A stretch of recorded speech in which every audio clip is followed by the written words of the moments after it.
और राजेंद्र पाल गौतम जी ने उस प्रतिज्ञा को करवाया जिसको भारत की इस सरकार ने अपने संपूर्ण वांग्मय में उन 22 प्रतिज्ञाओं को छापने का काम किया है। जब भारत की सरकार ने, इस सरकार ने बाबा साहब अंबेडकर की उन 22 प्रतिज्ञाओं को छापा है और उसको अगर जनता के बीच में खड़े होकर मंत्री जी ने अगर उन प्रतिज्ञाओं को पढ़ा और पढ़वाया तो कौन सा गुनाह था कि मंत्री जी को बर्खास्त किया गया और उनके खिलाफ मुकदमा लिख करके और थाने में बिठाने का काम किया गया। तो एक नेता का नाम लेकर के, मुलायम सिंह यादव का नाम लेकर के कि वो राक्षस है, जब पता चला कि मैं यादव हूं और मेरे साथ 7-8 लोग और थे, जब पता चला वो सभी के सभी कोई प्रिंसिपल थे, कोई मास्टर थे, और जब पता चला ये फला यादव फला यादव फला यादव, उसके बाद से वह संत मुलायम सिंह यादव को मां बहन की गालियां हम लोगों के सामने देना शुरू कर कहा कि जिस राम को आप मर्यादा पुरुषोत्तम कहते हैं, उस राम ने गर्भवती सीता को जंगल में छोड़ दिया, कहा कि राज धर्म का तकाजा है। जिस राम को आप मर्यादा पुरुषोत्तम कहते हैं, उस राम ने शंभू ऋषि को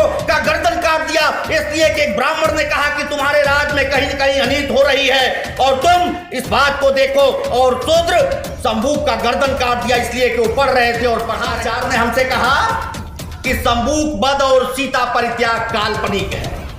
हमने सवाल किया रामभद्राचार्य से, यदि शंभूक वध और सीता परित्याग काल्पनिक है तो सैकड़ों वर्ष से अपने धर्म शास्त्रों में पढ़ाते क्यों हैं?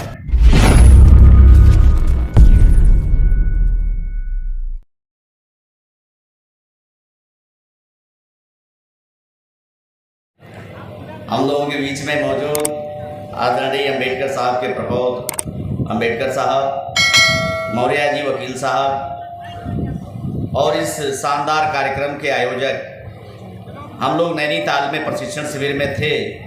उसी समय बनते सुमित रतन जी ने तारीख तय किया कि गोरखपुर में बहुत सम्मेलन करना है और नैनीताल प्रशिक्षण शिविर के बाद लगातार आप महीनों यहाँ कार्यक्रम करते रहे।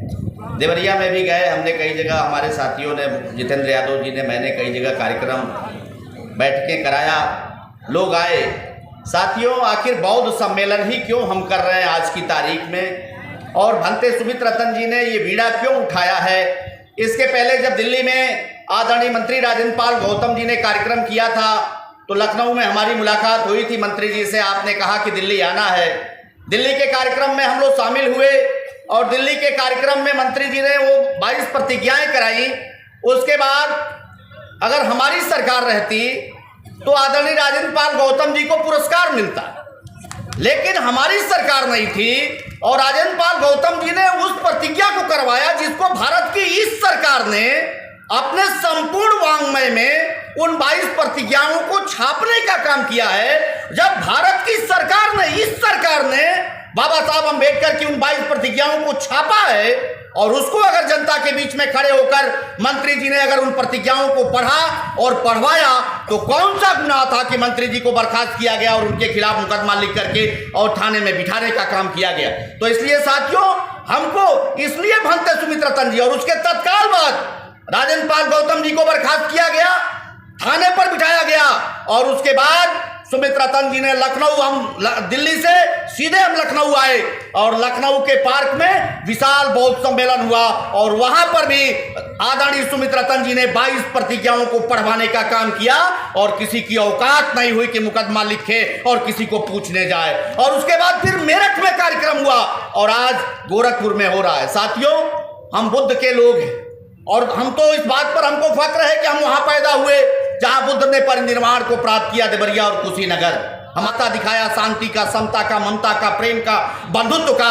आज उस हम कुशीनगर में महामना बुद्ध के उस परिनिर्वाण स्थली पर आए हुए। और साथियों, वे लोग जो यहाँ पर भारत में राम की बात करके हमारे बीच में नफरत पैदा करते हैं, वे लोग जब भारत से बाहर जाते हैं तो कहते हैं हम बुद्ध की धरती से आए हैं, हम शांति की धरती से आए हैं, हम बुद्ध को चाहते हैं, हम युद्ध को नहीं चाहते हैं। उनकी औकात नहीं कि वो अपने उस राम को जाकर के दुनिया के देशों में बताएं कि हम राम की धरती से आए हैं। इसलिए जब राम की धरती से वो कहेंगे तो इस बात को खंगाला जाएगा, तलाशा जाएगा कि राम ने कौन से ऐसे काम किए थे, तो पता चलेगा कि राम ने एक शूद्र के पढ़ने पर शंभू का गर्दन काट दिया था।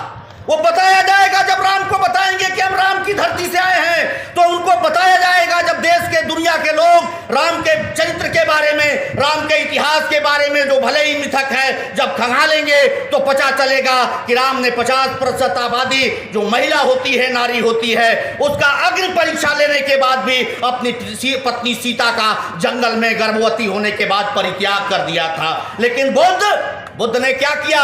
राम के पास धनुष है, तीर है। हिंदू जितने भी 33 करोड़ देवता हैं, सारे देवताओं के पास कोई ना कोई हथियार है।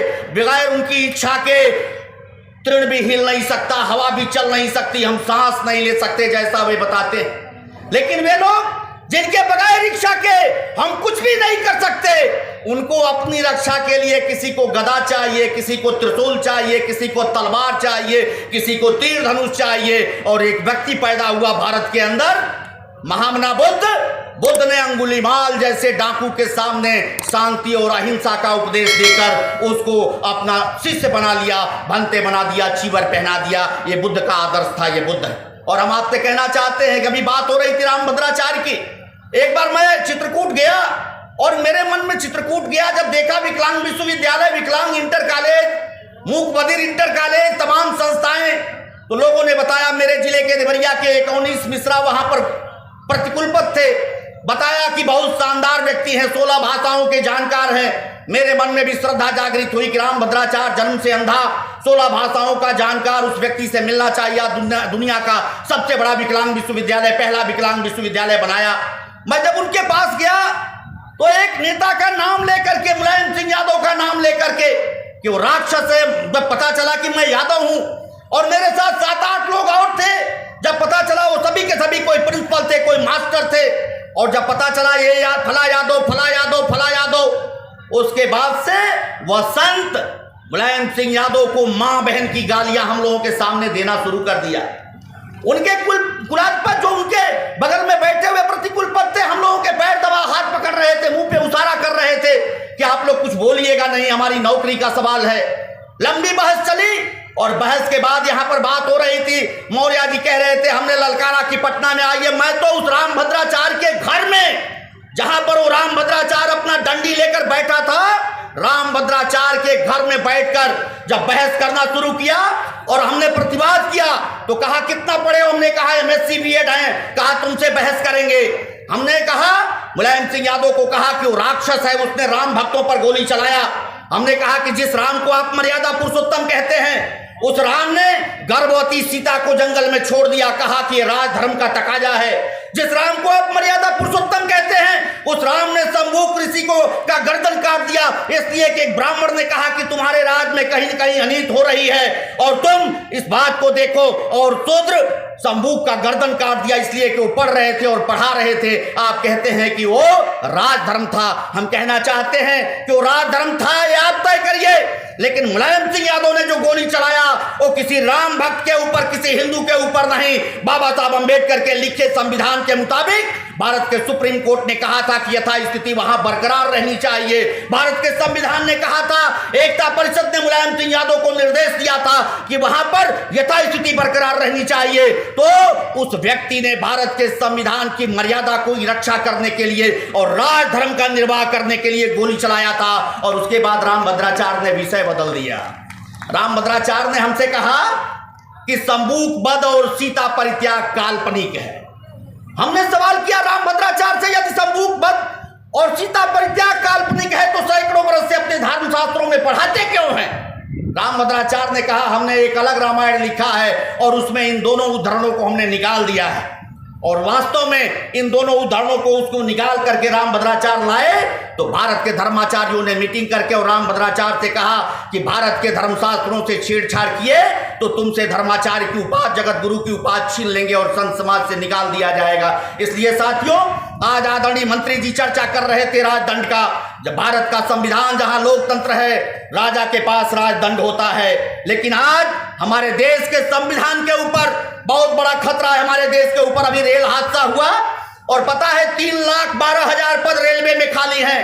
और 1,40,000 पद केवल सुरक्षा से जुड़े हुए जो कर्मचारी हैं, उन सुरक्षा से जुड़े हुए कर्मचारियों के 1,40,000 पद खाली हैं। इस बात को हमारा हिंदी अखबार नहीं लिखता, अंग्रेजी अखबारों ने दिल्ली से प्रकाशित किया है कि 3,12,000 पद रेलवे के आज की तारीख में खाली हैं, जिसमें 1,40,000 सिक्योरिटी से, सुरक्षा से, सेफ्टी से जुड़े हुए पद हैं। लेकिन ये सरकार, मोदी की सरकार 9 वर्ष में एक भी रिक्रूटमेंट रेलवे में नहीं की। इसलिए नहीं की कि उसमें 50% कम से कम हमारे बेटे और बेटियों को रोजगार मिलता। इसलिए साथियों, ये बौद्ध सम्मेलन हमारे अपने बहुजन समाज को सजग करने के लिए, जागृत करने के लिए आदरणीय भंते सुमित रतन जी ने रखा, और आगे भी बनारस में प्रयास है, और आगे भी भंते सुमित रतन जी का जहां भी जैसे भी प्रयास होगा, हम सभी लोगों को आपका तन मन धन से सहयोग करना चाहिए। बाबा साहब अम्बेडकर जब बुद्ध धर्म ग्रहण किए तो बाबा साहब अम्बेडकर की मंशा ये नहीं थी कि हमारे भंतेगण, हमारे जो विद्वान साथी हैं जो भंते बन गए हैं, वे मठ बना करके अपने मठों में चीवर पहनकर बैठ जाएं। उन सभी लोगों को अगर भारत को बौद्धमय बनाना है तो राजेंद्र पाल गौतम जी अगर मंत्री पद त्याग सकते हैं, और भंते सुमित रतन जी चीवर पहन के इस जेठ की दोपहरी में अगर गांव-गांव घूम करके आप सभी लोगों को यहां एकत्रित कर सकते हैं, तो सारे बौद्ध भिक्षुओं को और सारे बौद्ध मतावलंबियों को निश्चित तौर पर अपने बहुजन समाज को सजग करने के लिए अपने घरों से बाहर निकलना होगा। बहुत बहुत धन्यवाद। जय भीम, जय भारत, जय संविधान।